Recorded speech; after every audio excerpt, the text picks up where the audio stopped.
Hi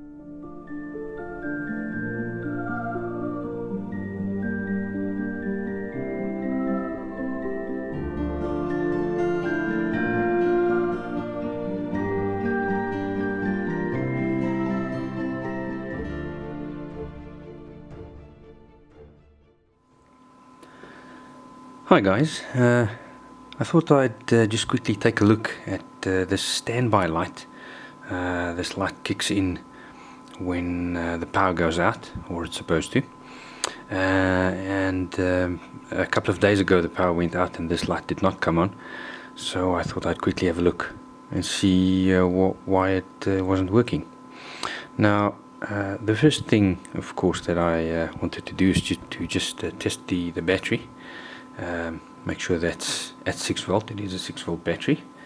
So let's just quickly have a look at that.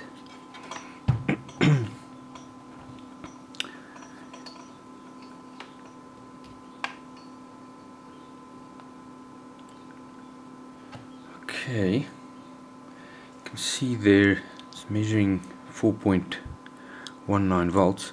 Now I've got this plugged into the mains. So it clearly doesn't seem to be charging. However, something else that's quite interesting is the fact that there's, besides the DC component, there's also an AC component of about 1.5 volts. That doesn't look right. Let's get out the scope and see what that voltage looks like. Okay, I've got the scope set up to 2 volts per division. See what we're measuring on this battery. I'm measuring straight on the battery at the moment. Aha. Okay. Now that's supposed to be a straight line. It's supposed to be a completely clean DC voltage. However, clearly something has gone awry with the charging circuit. Right, so let's get back to the little PC board and see if we can trace where that's coming from. Now I've traced a little bit on the circuit, and these 4 diodes over here make up the full wave rectifier, and you've got a Zener diode over here that regulates the charging voltage, and the battery is then charged via this transistor over here. Okay, so I think what we should do first of all is just confirm that we're getting the correct charging voltage from the transformer, and or at least the AC voltage from the transformer, and see if it's being fully rectified. And then I suspect it might have something to do with this smoothing capacitor. Okay, I've clipped the ground clip of the oscilloscope to the ground plane here. You can see the black wire coming from the battery. It also shares the negative connection, or negative pole of the electrolytic smoothing capacitor. So let's probe around and see what we can measure here. Over there, that's what we saw on the charging while it was charging the battery. So you can see there's almost no smoothing happening there. Definitely something wrong with the smoothing cap. There's the one half of the full wave rectifier. There's the other half. Okay, so we seem to be getting the desired voltages from our AC measurement. You can see there it's going all the way to 16.8. If we take that as peak to peak voltage, 17, almost 18 volts peak to peak. So let's have a look at that charging capacitor, or the smoothing capacitor. Okay. Alright, now what's interesting is the smoothing capacitor, although it's a 220 microfarad capacitor, it's rated for 16 volts. Yeah, folks, that's it. So I suspect that the smoothing capacitor has stopped functioning at only 16 volts. It's bound to have been depleted, or the electrolytic probably has dried out on the inside of that capacitor. So let's replace that with something else and see if we get a happy charging circuit again.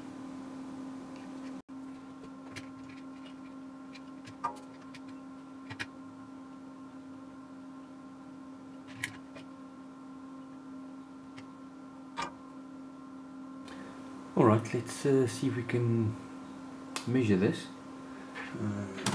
Grab my multimeter here.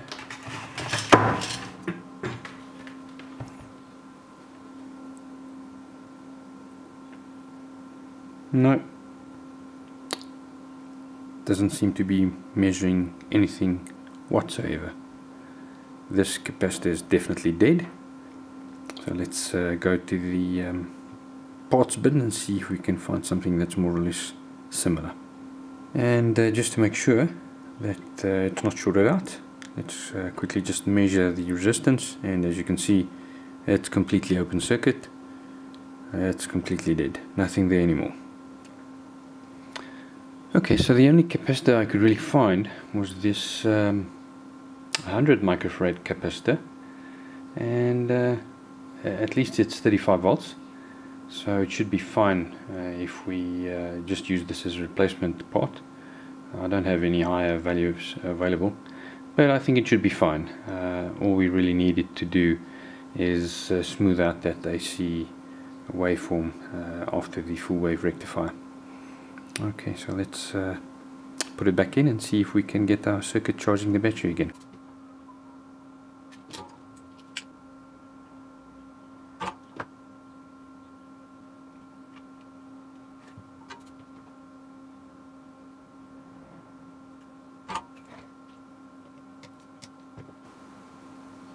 Okay, it's replaced. Let's see what the charging circuit is doing now.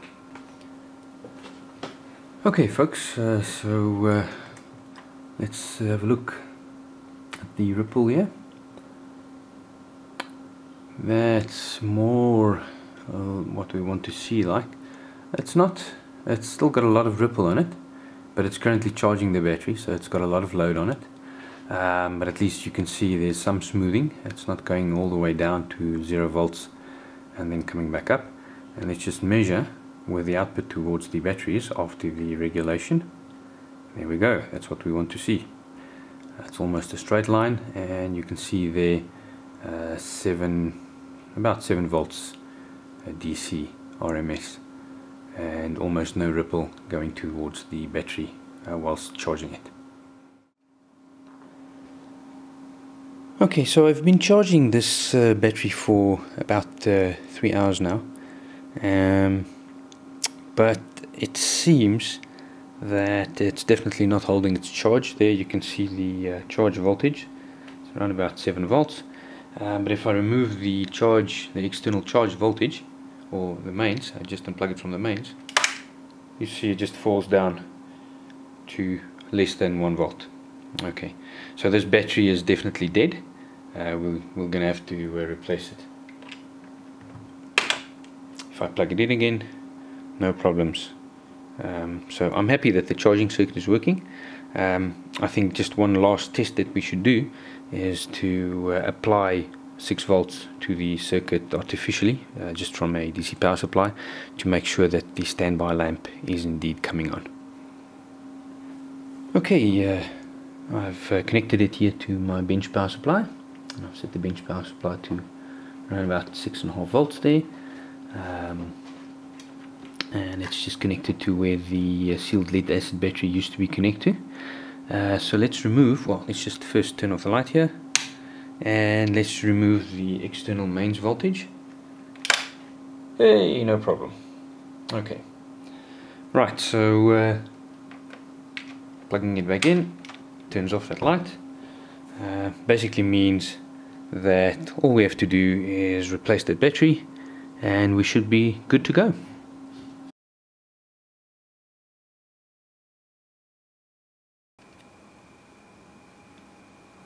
Okay, I think we can put it back together again now.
Right guys, thank you very much for watching.